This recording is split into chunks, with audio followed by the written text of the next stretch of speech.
So another day goes by, and another man sleeps on the goat yet again.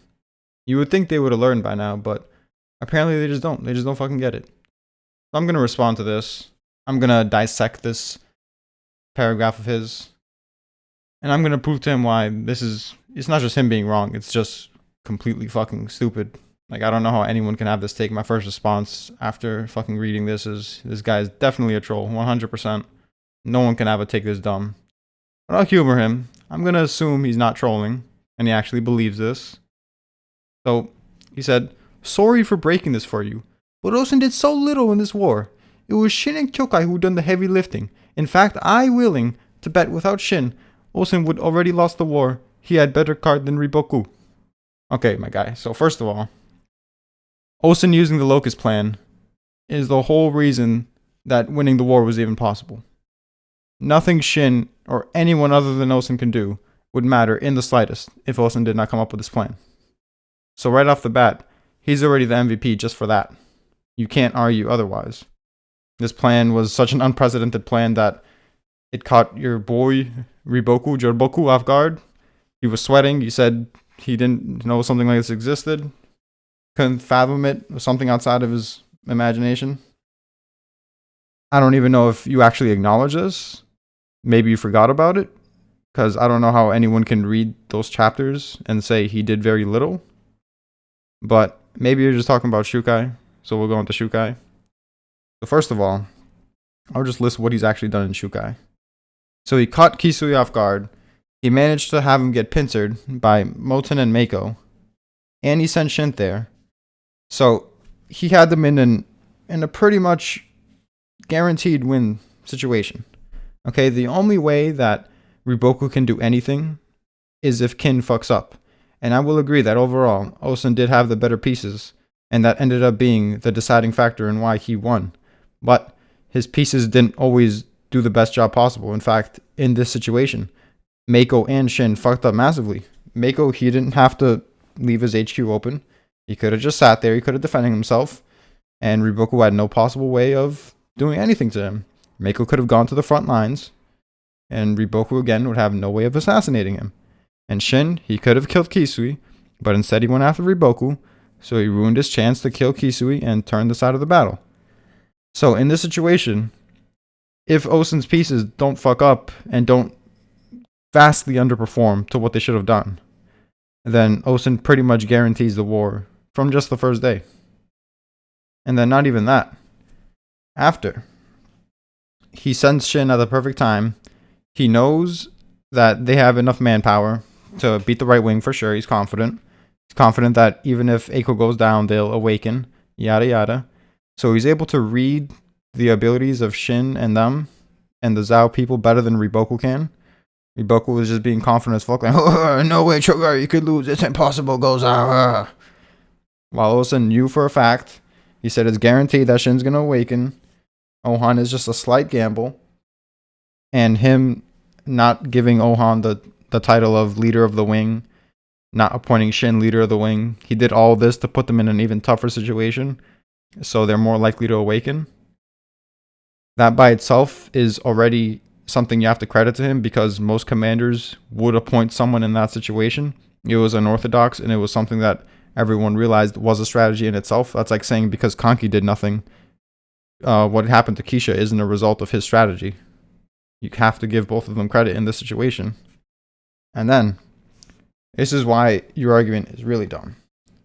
Like, these other things, like, obviously Ousen did a lot up until now, but he went up against Riboku in the center, figured out origins, was able to counter origins, and was able to go on par with Riboku in the battle of maneuvering. Now, even though Shin was the deciding factor in the war, you can't say he did the heavy lifting when Ousen fighting on par with Riboku is something no one on the side, including Shin, will be able to do. If Ousen is in the right wing, he's dominating the right wing. But he can't go there because he's in check because of Riboku. If Shin is in the center and goes up against Riboku, he's getting dominated by Riboku. So how can you say Shin is doing the heavy lifting when Ousen is completing the tougher feat? He's fighting on par with Riboku, someone who you probably hold very highly, probably top 1. Considering your name is Jorboku Great Heaven 2, you're probably a Riboku fanboy. So how are you gonna say what Shin did is the heavy lifting? You're just not gonna acknowledge Ousen did what he did. Like, you're not gonna think it's very impressive that he fought on par with Riboku, someone who's been hyped up as probably the best general in the series. We're just gonna skim past that. And then you also mentioned Kyokai, who I don't even know why you mentioned her. There's multiple people that did way more than Kyokai. Eiko did way more than Kyokai. Ohan did way more than Kyokai. Moten did way more than Kyokai. So I don't know why the fuck you would mention her out of all people and say they did the heavy lifting over Ousen. It doesn't make any sense to me. She came in clutch with the Yoan situation, and she came in clutch versus Chogaryu, but all these commanders I mentioned came in clutch multiple times, and if they did not, the war would be over. Everyone has had a good moment out of the people I mentioned, and it was definitely arguably more impressive than what Kyokai did. Her feats were unique to her because she used her breath as part of her strategy, but that doesn't necessarily mean that her feats were more impressive.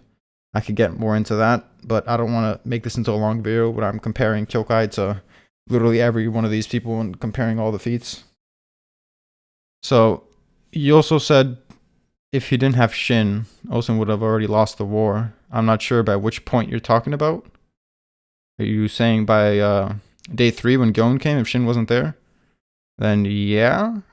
But if you take away someone major on Zhao's side like Yoon, then they also lose the war really quickly. So I don't know what you're trying to say. I mean, Ousen did have the better pieces, but Riboku's pieces were comparable, and he canceled out Ousen. So yeah, it went down to the pieces. But at the end of the day, Ousen and Riboku, they were both extremely impressive. They just couldn't do as much as they should have been able to because the other person was also extremely impressive, so they canceled each other out. So in the end, fighting on par with someone like Riboku is definitely doing the heavy lifting if no one else on your side can even come close to doing something that impressive. That's just it. Can't argue against that. Literally unarguable. You are a troll. I'm going to assume you're a troll and you're not serious, but I'll humor you anyways because this is like a funny fucking thing to talk about. So yeah, if you have something to say, then I might make another video depending on what you say. But I doubt you're going to respond because what you said in this comment was also very generic. Like, you clearly weren't trying to argue. You clearly didn't have any points to make. You just wanted to fucking like verbally spew out diarrhea without trying to say anything. So yeah, I'll leave it at that. You are a troll. Peace.